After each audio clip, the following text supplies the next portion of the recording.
मैं आपका शुभचिंतक भिक्षु वीपी थिरुज्योति और आज विशेष बातों को लेकर मैं आपके समक्ष हाजिर हुआ हूँ। और सबसे पहले मैं तथागत सम्यक संबुद्ध से कामना करता हूँ कि आपका जीवन सुखी संपन्न कुशल रहे। कोविड जैसी बीमारी को, कोरोना जैसी महामारी बीमारी जैसी से आप सभी लोग जूझ रहे हैं, ये पूरा देश भली भांति परिचित है। और कहीं ना कहीं हम ये भी देख रहे हैं कि कोरोना को लेकर बड़े पैमाने पर राजनीति की जाती है, बड़े बड़े वादे किए जाते हैं, बड़े बड़े भाषण दिए जाते हैं। एक सरकार दूसरी सरकार की पीठ थपथपाती है, एक नेता दूसरे नेता की कहीं तारीफ़ करता है तो कहीं आलोचना करता है, कहीं निंदा करता है तो कहीं समालोचना करता है, कहीं आलोचना करता है। कुल मिलाकर के इस राजनीतिक चक्की में कहीं ना कहीं गरीब मजदूर बेबस व्यक्ति पिस रहा है। कोरोना जैसी महामारी से जब लड़ने की बात आती है तो सरकारें कहती है कि हम बहुत स्वास्थ्य लाभ दे रहे हैं, जनता स्वस्थ होती जा रही है।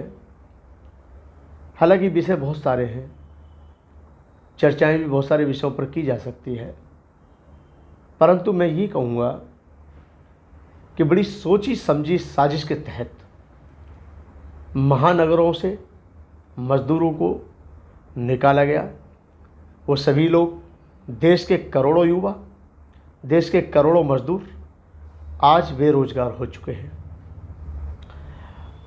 और फैक्ट्रियां बंद पड़ी हैं, काम धंधे लोगों के छूट गए हैं, लोगों के सामने कोई चारा नहीं है, मजबूर हैं, परेशान हैं, लाचार हैं, बेबस हैं। करें तो करें क्या करें? वो अपने घर की रोजी रोटी कैसे चलाएं, अपने बच्चों का जीवन यापन कैसे करें, अपने बच्चों का पालन पोषण कैसे करें? इस बात को कम से कम ध्यान में सरकार को रखना चाहिए। सरकार पीठ थपथपाती है कि योगी सरकार ने बहुत बड़ा काम कर दिया, और योगी सरकार कहती है कि मोदी सरकार ने बहुत बड़ा काम कर दिया। अगर दोनों सरकारों ने या सभी राज्यों की सरकारों ने बड़े बड़े काम किए हैं तो लोग बेरोजगार क्यों हो रहे हैं? लोगों की सुरक्षा क्यों नहीं हो पा रही है?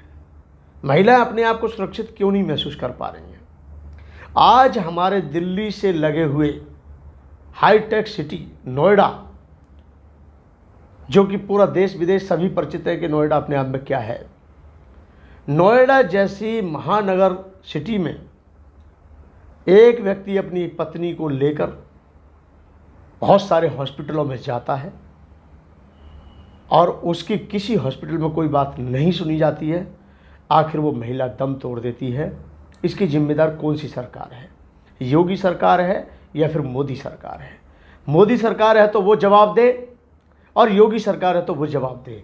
और दोनों ही सरकार हैं तो दोनों ही सरकार कम से कम उन हॉस्पिटलों के खिलाफ कानूनी कार्रवाई करने का काम करे जिन हॉस्पिटलों ने उस महिला की पीड़ा को नहीं समझा, जिन औषधालय जो अपने हॉस्पिटल है, नर्सिंग होम है जिन्होंने खोल रखे हैं, और जो सरकारी हॉस्पिटल हैं जो ऐसे पीड़ित लोगों की पीड़ा नहीं समझते हैं, ऐसे लोगों को लाइसेंस देना या फिर उनके हॉस्पिटलों को चलाने से क्या लाभ है? मेरा मानना है कि देश के अंदर स्वास्थ्य को लेकर कम से कम सरकार को चिंता करनी चाहिए। जब तक चिंता नहीं करेगी, मनन नहीं करेगी सरकार, जब तक मैं समझता हूँ ऐसी लाखों बेटियाँ, लाखों बेबस लोग जान तोड़ देंगे और तोड़ रहे हैं, क्योंकि हॉस्पिटल वाले अपनी जिद्दों पर रहते हैं। सरकारी अस्पतालों में उनकी कोई सुनवाई नहीं होती है। प्राइवेट हॉस्पिटलों में इलाज कराने के लिए इतनी बड़ी मात्रा में उन लोगों के पास रकम नहीं होती है। ऐसे टेम्पर बेबस मजदूर व्यक्ति कहाँ जाए और कहाँ परेशान व्यक्ति जाए? कहाँ उसकी सुनी जाएगी? कौन उसकी सुनेगा? कौन उसकी बात को समझेगा? कौन उसके दर्द को समझेगा? आखिर वो रो रो करके अपनी जान तोड़ देता है। ये हमारे देश के लिए बहुत ही शर्म की बात है, क्योंकि हमारे मोदी जी कहते हैं कि सबका साथ सबका विकास।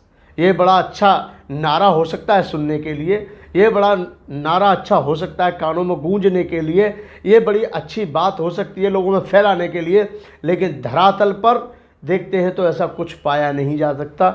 महिला इज्जत मान सम्मान के लिए तरस रही है, बीमार आदमी दवाई के लिए तरस रहा है, युवा पीढ़ी रोजगार के लिए परेशान है, और वृद्ध व्यक्ति अपनी पेंशन पाने के लिए दुखी है, कहीं ना कहीं वो अपने स्वास्थ्य के लिए दुखी है। कुल मिलाकर के देश की आवाम जनता, देश की 130 करोड़ जनता कहीं ना कहीं किसी न किसी रास्ते पर, किसी न किसी हद पर वो परेशान है, दुखी है, लाचार है, बेबस है, मजबूर है, मजलूम है। आखिर ऐसा क्यों हो रहा है? क्योंकि सरकार अपनी पीठ थपाने में लगी रहती है, लोगों की नहीं सुन रही है। हमारे स्ट्रीम मीडिया वाले तो सुनाई देते नहीं। स्ट्रीम मीडिया वाले ने ये खबर दिखा दी, इनके लिए तो मैं बहुत बहुत साधुवाद करूंगा। लेकिन मेरा मानना है कि सोशल मीडिया के माध्यम से आज जो देश में सभी दबी हुई आवाज़ों को पहुंचाने का जो काम किया जा रहा है, मैं ऐसे चैनलों के प्रति अपनी सहानुभूति व्यक्त करता हूं। और साथ ही मैं ये कहूँगा कि जो फैक्ट्रियों में से मजदूर चले गए, आज उनकी फैक्ट्रियाँ बंद हो गई। आज मजदूर जाने से पूरी दिल्ली तो क्या बड़े बड़े महानगर खाली हो गए। आखिर उनका पता नहीं चला कि वो सुरक्षित तरीके से अपने घर पहुँचे कि नहीं पहुँचे, और वो पहुँच भी गए हैं तो वो अपने घरों पर जाकर करेंगे क्या? क्योंकि उनके पास रोजगार नहीं है, उनके पास कोई काम धंधा नहीं है, उनके पास करने के लिए कोई व्यवसाय नहीं है, और वो करना भी चाहें तो उनके पास धन की कोई कहीं से उम्मीद भी नहीं है। कहाँ से सरकार क्या लोन देगी, क्या करेगी, क्या नहीं करेगी। कहीं कुल मिलाकर के सरकार ने करोड़ों देश की जनता के साथ, बहन बेटियों के साथ विश्वासघात किया है, छल कपट किया है। और ये छल कपट वाली सरकार जो है कभी किसी का विकास नहीं करती है, वो सिवाय और सिवाय किसी के विनाश के। मुझे पूर्ण विश्वास है कि जो आज हमारे देश का युवा व्यक्ति कहीं ना कहीं रोजी रोजगार के लिए तड़फ रहा है, परेशान है, उसकी तो कम से कम सरकार सुने। जो बहू बेटी इज्जत मान सम्मान बचाने के लिए, अपने आप को सुरक्षित रखने के लिए दर की ठोकरें खा रही है, उसकी भी तो सरकार सुने। जो बेरोजगारी फैल रही है, भुखमरी फैल रही है चारों तरफ, अब जब बेरोजगारी फैलेगी तो लोगों का दिमाग कहाँ जाएगा? चोरी करेंगे, डकैती डालेंगे, कुछ ना कुछ लोग करेंगे।